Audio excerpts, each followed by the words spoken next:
বিশ্বকবি রবীন্দ্রনাথ ঠাকুরের বীথিকা কাব্যগ্রন্থ থেকে আজ আমি একটি বিখ্যাত ছোট্ট কবিতা পাঠ করে শোনাব।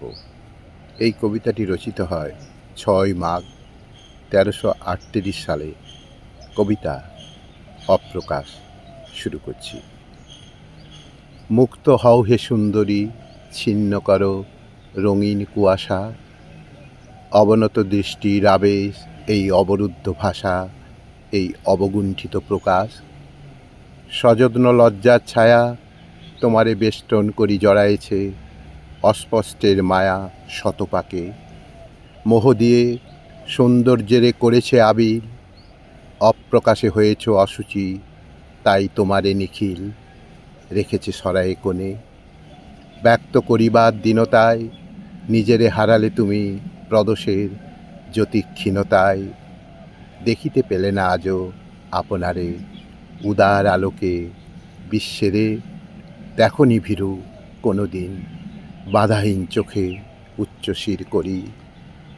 স্বরচিত সংকোচে কাটাও দিন, আত্ম অপমানে চিত্ত দীপ্তিহীন, তাই পুণ্যহীন। বিকশিত স্থলপদ্ম পবিত্র সে, মুক্ততার হাসি, পূজায় পেয়েছে স্থান আপনারে সম্পূর্ণ বিকাশী।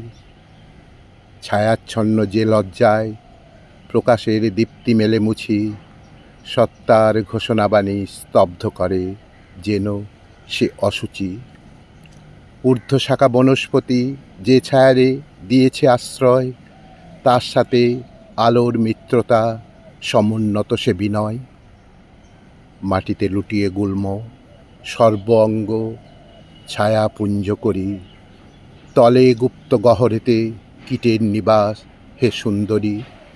মুক্ত করো অসম্মান তব অপ্রকাশ আবরণ, হে বন্দিনী বন্ধনেরে করুণা কৃত্রিম আভরণ।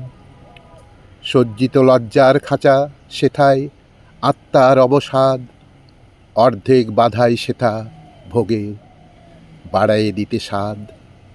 ভোগীর বাড়াতে গর্ব খর্ব করিও না আপনারে, খণ্ডিত জীবন লয়ে আচ্ছন্ন চিত্তের অন্ধকারে।